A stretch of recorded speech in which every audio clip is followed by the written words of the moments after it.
3 million years ago, in North America came Equus.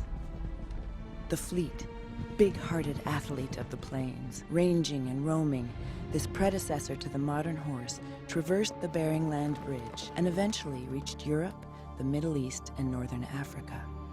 Suddenly, 10,000 years ago, everything changed. What happened to the North American horse is a mystery. They disappear.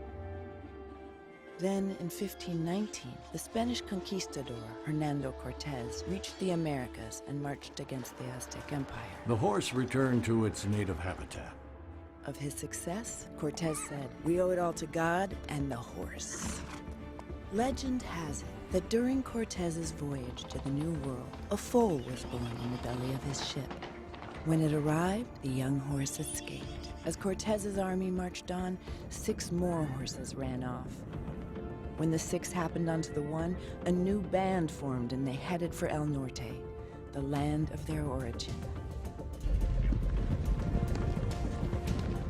They swept like a fast-moving secret, first partnering with the tribes. It gave rise to a whole new culture, a Northern Plains horse culture.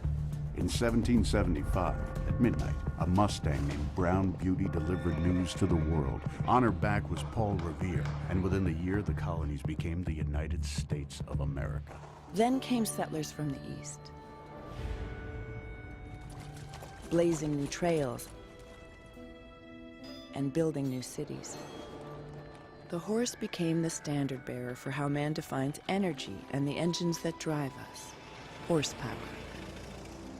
And one day, the buffalo were gone, and the Indians had vanished. And victorious men galloped the plain on their steeds. But not all had been tamed. Vast rivers of horse still ran the plain. They flowed into the deserts and canyons, at home on the range. They reoccupied the niche that had been sitting there waiting for them. Unfortunately, some came to see the horse as money on the hoof. They would chase the horses with airplanes and then with trucks. Horses were shot by the hundreds of thousands for dog food. You'd get several $100s a horse. Others were shipped off to foreign wars. 300,000 horses were rounded up between the Boer War and the end of World War I. By mid-century, a flourishing population that had once been 2 million wild horses was once again pushed to the brink of extinction. Then, a sign of hope. Folks call me Wild Horse Annie because I'm responsible for the act of Congress prohibiting airplane roundups of wild horses on the public lands. And while the wild Mustang still calls the American West its home, the debate over its future continues. Some of these herds are so small, they are genetically unsustainable. We need to maintain range conditions. We need the roundup stopped. The numbers do need to be controlled. It's never too late to do the right thing. The BLM has sacrificed the interests of wild horses.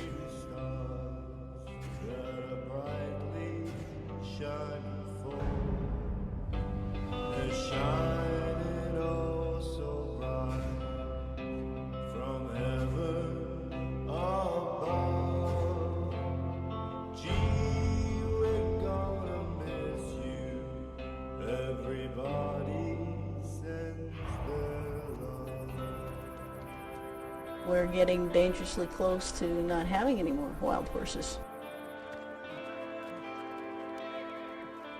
And yet, an ever-increasing number of wild horses continue to be rounded up, shipped to points unknown, and forever marked with the one thing that says, they are no longer free.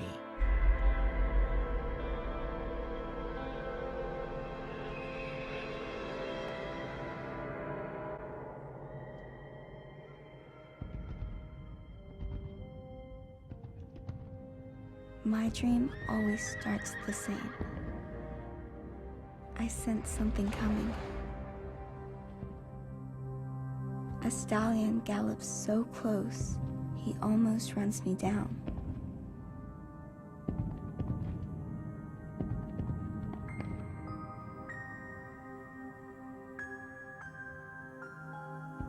I feel the ground shake and the wind on my face. I want to touch him, but I can't. This is a wild horse. That's when I see the other horses coming.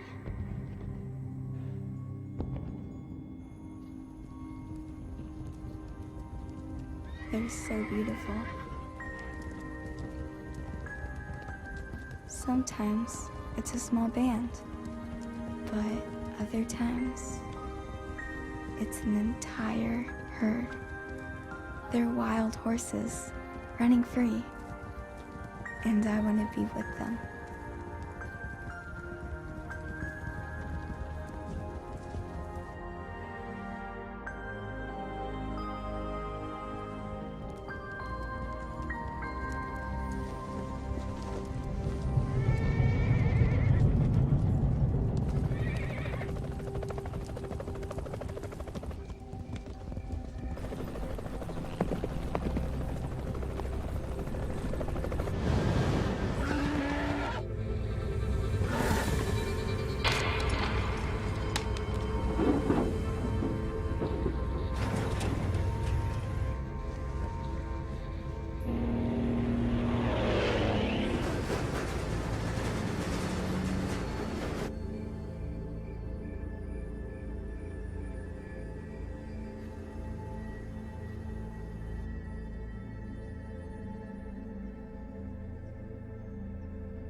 The first horse I ever loved was a Mustang.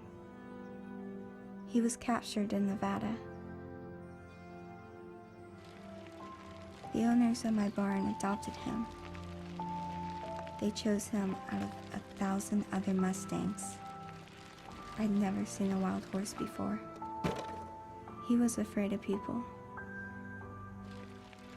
I wanted to take care of him and maybe even ride him someday.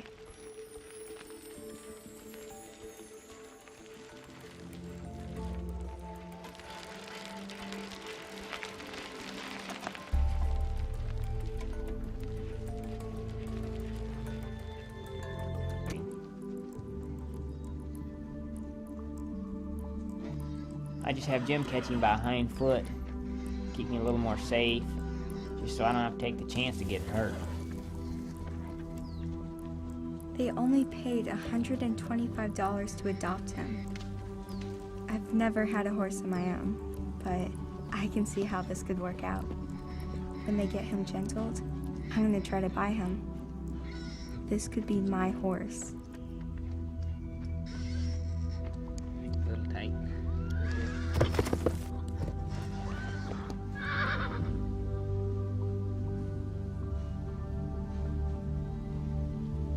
There's a lot of stories about Mustangs, but the truth, it's somewhere between romance and reality.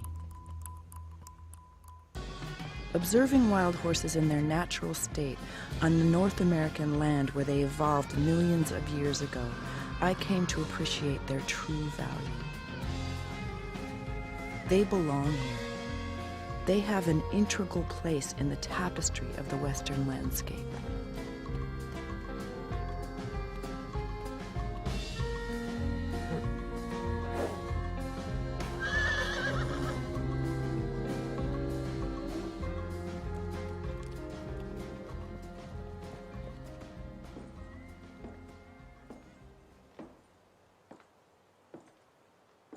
My family's run cattle here for almost 100 years. Cows are my livelihood. And the best part of ranching is the partnership I have with my horse to work cattle. This is big country, and we need horses now, same as always. They say America was built on the back of a horse. But these days, ranchers are the only folks I know who still use horses to get the job done. I'm a horseman, and I love anything that has to do with horses. This was made by a photographer named Muybridge, who was hired to settle a bet about whether all 4 feet of a horse ever left the ground at the same time. Muybridge was obsessed with figuring it out, so he lined up 24 cameras on a track and set the shutters to fire when the horse ran through. He invented this machine called a zoopraxiscope to study horses in motion. At the very same time, horses were being replaced by machines. This was the first motion picture ever. And I like that it stars a horse.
Am I going to be influenced by a bunch of children?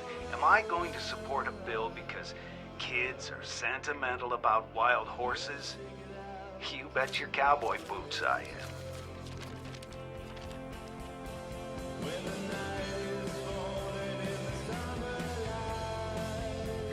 The law banned hunting and private roundups of wild horses and made the BLM responsible for their protection and management. Now, instead of protecting our Mustangs, they round them up and destroy the herds.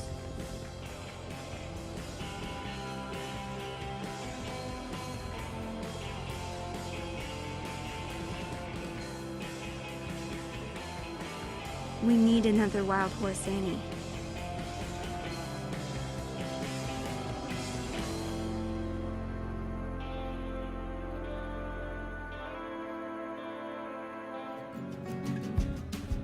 There's a market worldwide for horse meat, but Americans can't stand the thought of it. And as far as I'm concerned, real men don't eat horses. All the times I've waited patiently for you, and you'll do just what... Even though 40 years ago, Wild Horse Annie saved the wild horses, they're in danger again. I'm taking a stand for American Mustangs. We have to save them. That's why I'm doing this report, so people will know.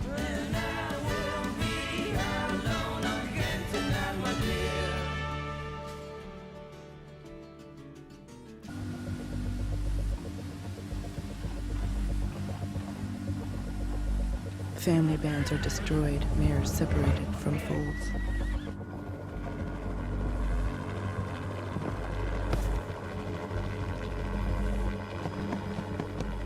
It's a brutal process.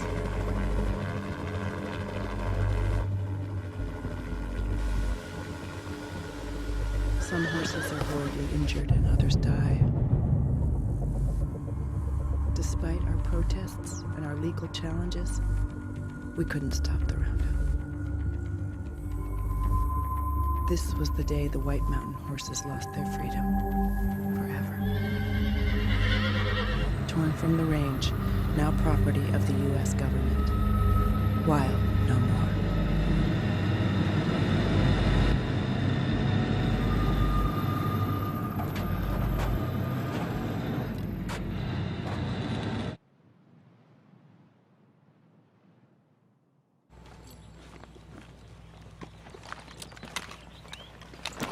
I like a horse that's bred to work with people, because it's easier to train. It's just more economical. It's true, you can train most any horse, wild or domestic. They have the capacity to connect with people. I guess the reward of getting that trust with a Mustang is pretty cool. But you better have the time and know what you're doing. Mustangs aren't for beginners. That girl's here, she's as green as that horse. I just don't want to see her get hurt.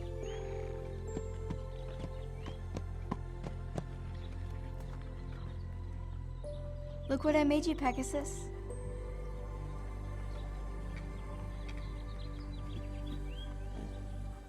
Now that I know what your life was like before, I can see why you're scared and fighting. But it's going to be okay. You've just got to trust us. This is your new home. When you're ready, you're gonna fit in really well around here.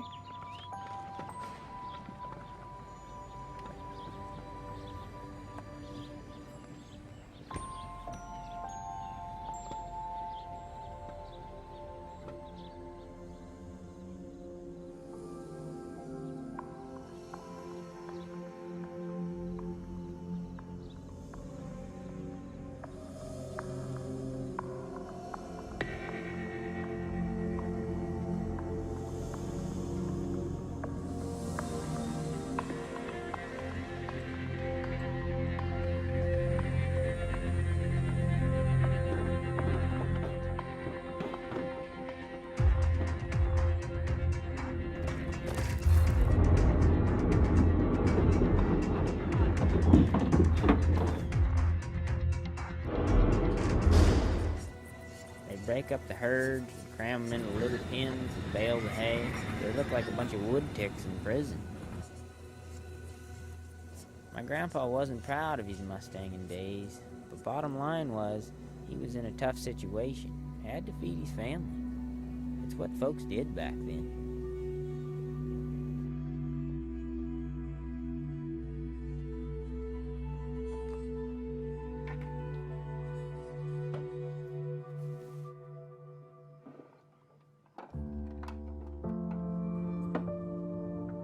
Wild horses can cover as many as 30 miles a day.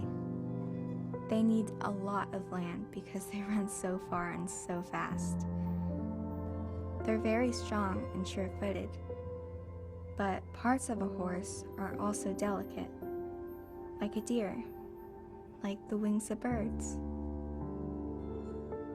Horses remember everything that happens to them, good or bad, and some injuries, well, they never recover.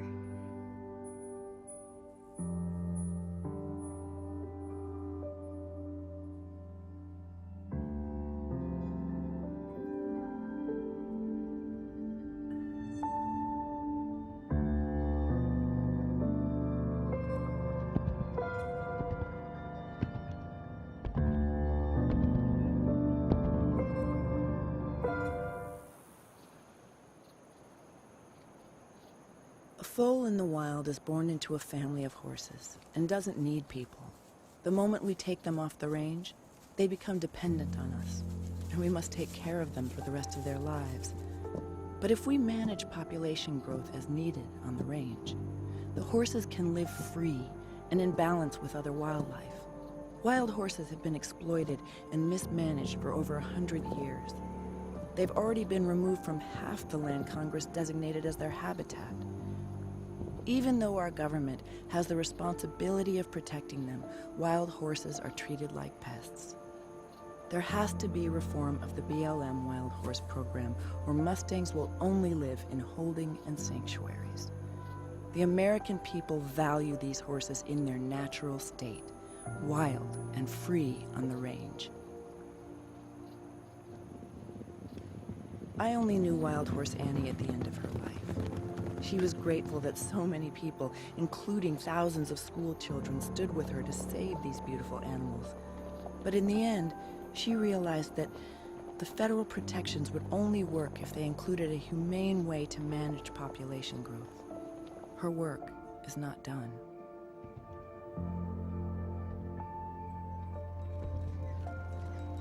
Isn't it something?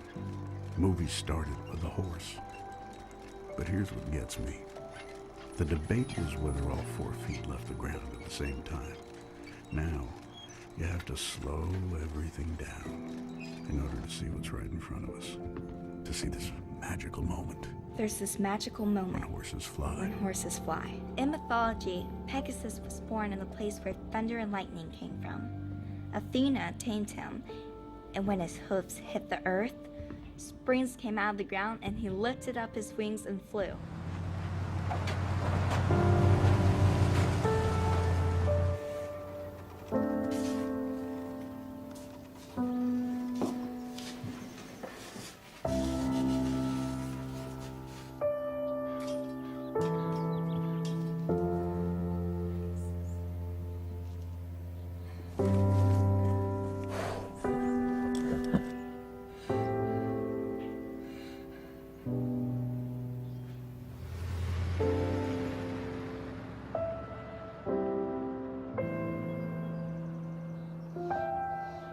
I'll never forget Pegasus.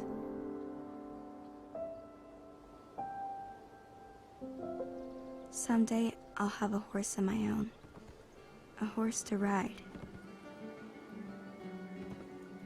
There are people in our country who care about keeping wild horses wild. I'm one of them. Pegasus will be okay, but I'd rather see him running, with nothing but freedom on his back. Yeah, say it's alright.